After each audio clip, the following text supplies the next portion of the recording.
Hello everyone.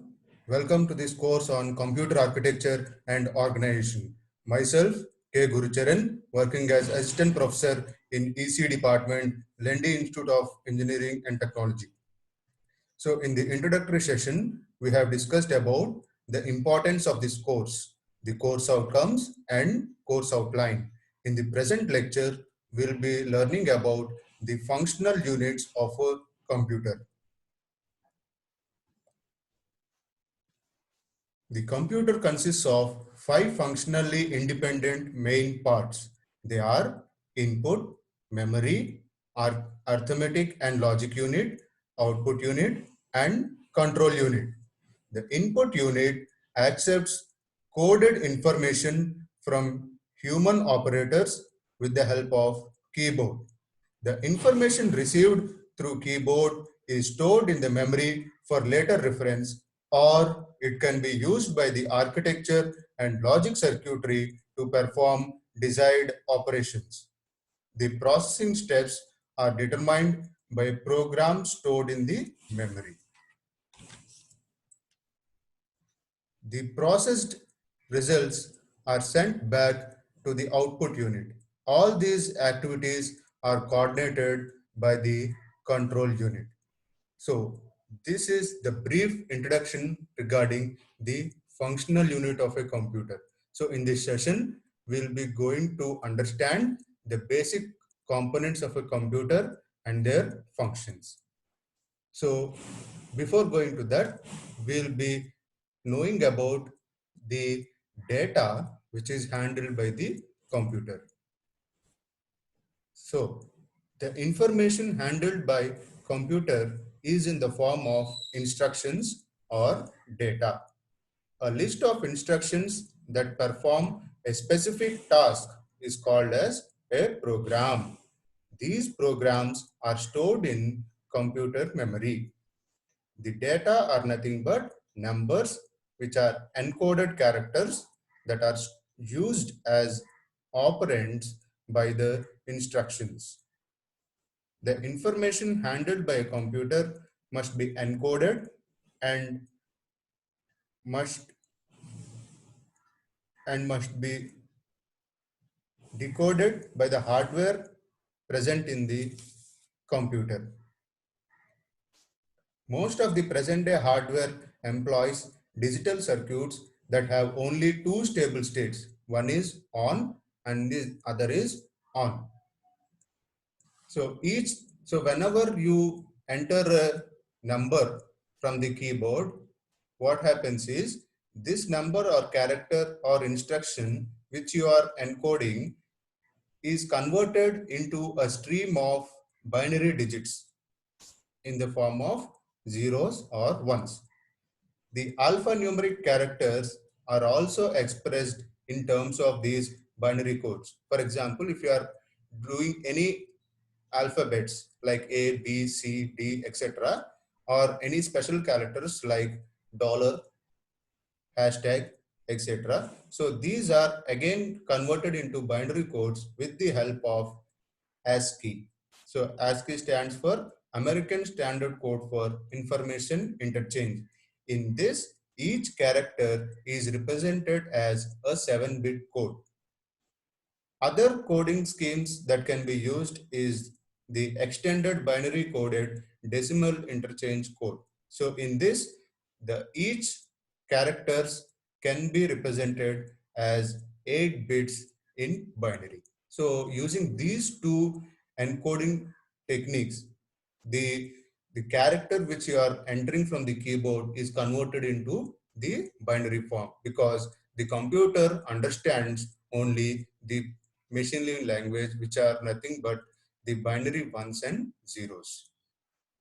And all the arithmetic and logical operations are performed on these numbers or the characters or whatever the input you are giving, and the resultant things are again converted into the numeric codes so that you can read them.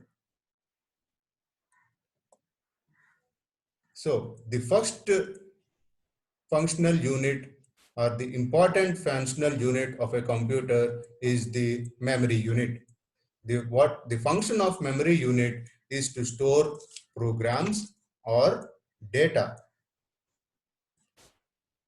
The memory unit are classified into two broad categories. They are primary memory and secondary memory. So the example of primary memory is the random access memory, and the secondary memories are your DVDs, CDs, magnetic tapes, pen drives, floppy disks, SD cards. So these all comes under your secondary memory storage. So coming to the primary storage, to provide easy access to any word in the memory, a distinct address is associated with each word. So in this, in primary memory, the programs are stored and executed. So this consists of large number of storage cells. Okay, the series of storage cells will be there, and each each is capable of storing one bit of information in a fixed size called as words. Okay, the number of bits in each word is called as word length. Okay, I'm again repeating it. The number of bits in each word is called as word length of a computer. So generally we say 64-bit, 32-bit computers. So that is nothing but the word length. Okay, so the word length range from the 16 to 64 bits. Next, the memory in which any location can be reached in a short and fixed amount of time after specifying the address is called as random access memory. So this is the about random access memory. So in each words, wherever the location we are storing, it is given one address. Like we have different houses around us, and each house is given an address. Similarly, in the memory also, the memory is divided into many locations, and each location is given a specific identity, and it is called as the address of that location. So if I specify the address of the location, the data present in that address can be can be processed by the CPU. The time required to access one word is called as memory access time.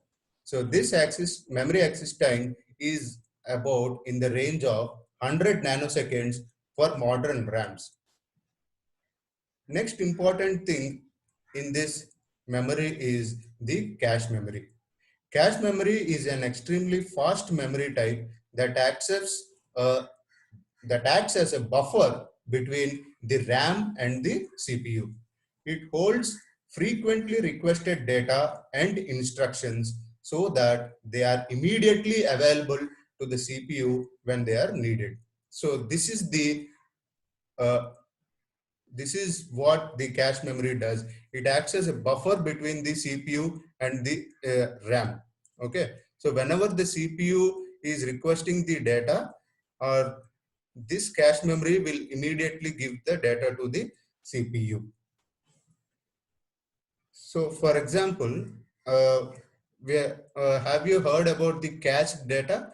Cache data is nothing but the information stored on your device about a particular website. So whenever every time you need not type Google, right? So whenever you type something, automatically it will be displayed. So that means it is already stored in some cached data. So similarly, in the memory also, if there are several certain instructions which are need to be used regularly. For example, you are using the add instructions number of times, so that will be stored in the cache memory. So whenever that instruction is there, it immediately gives the data to the CPU, so that the time for fetching that in the memory reduces, and the efficiency also increases. So that is the function of the cache memory.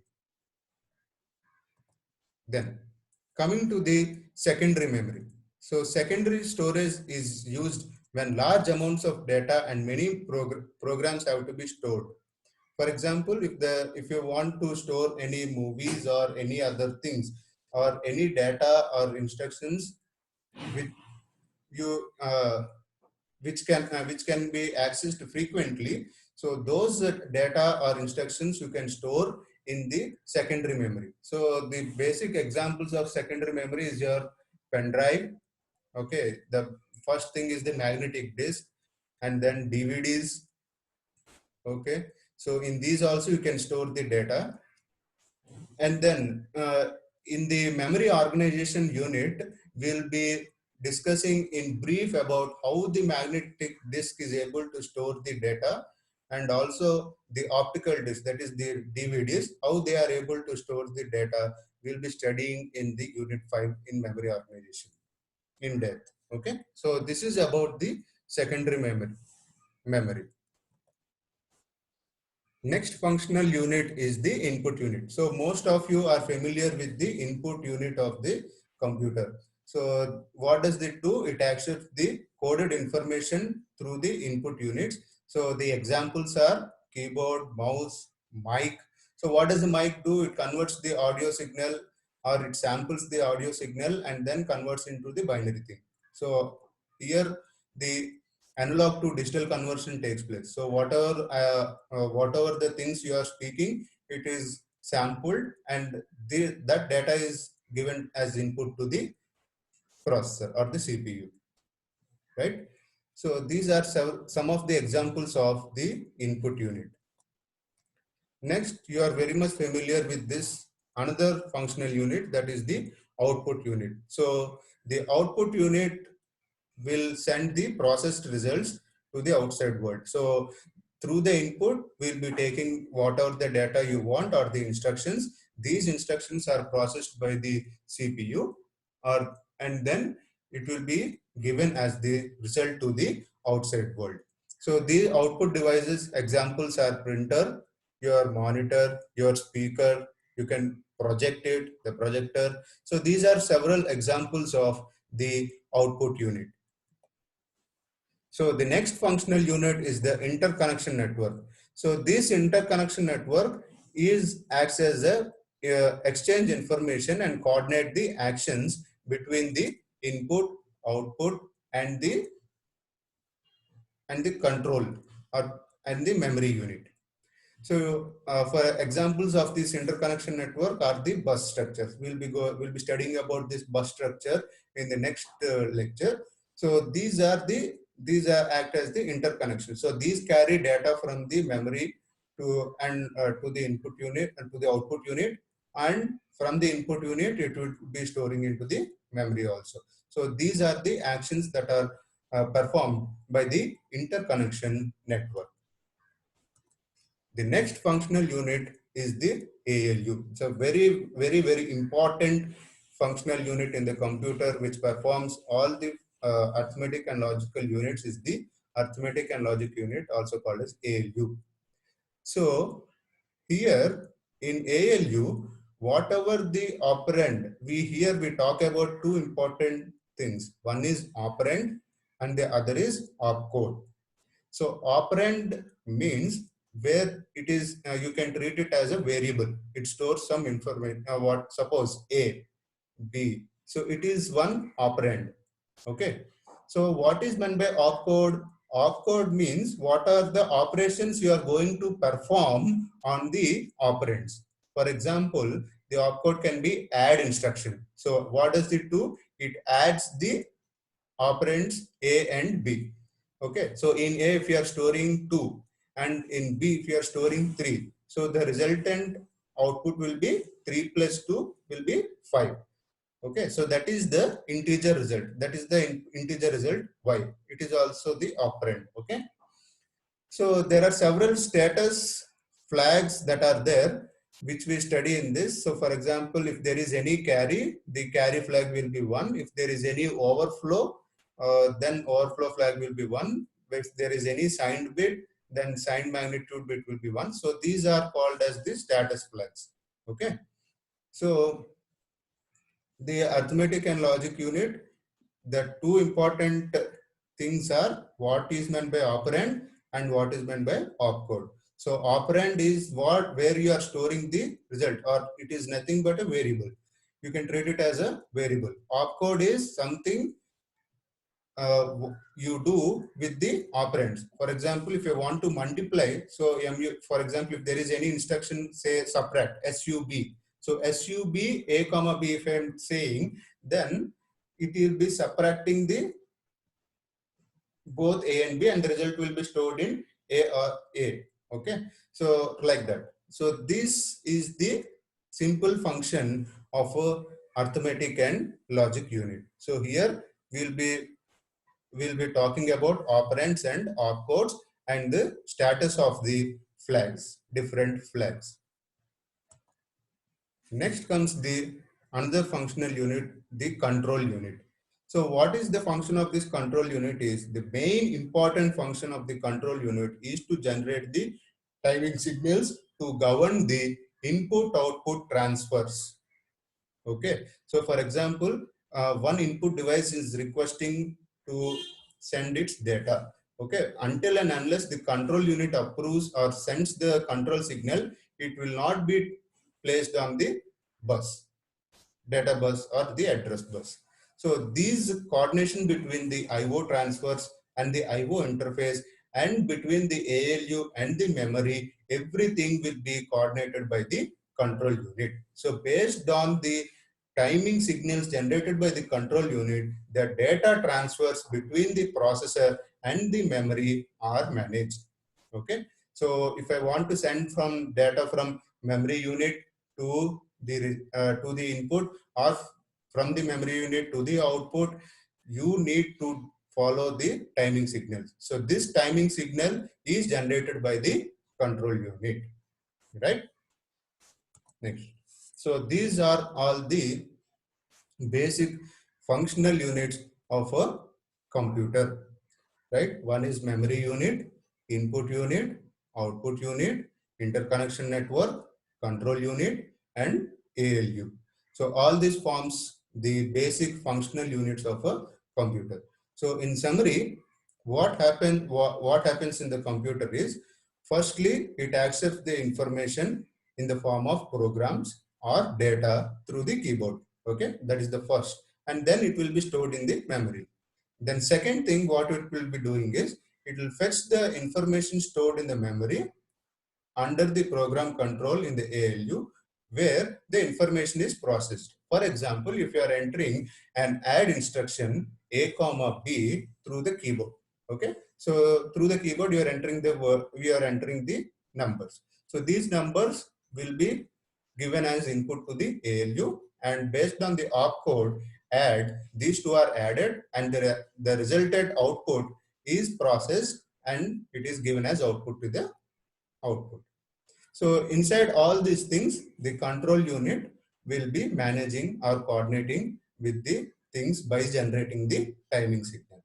So this is about the functional unit of a computer. Right. So these are the references you can follow. Right. Thank you.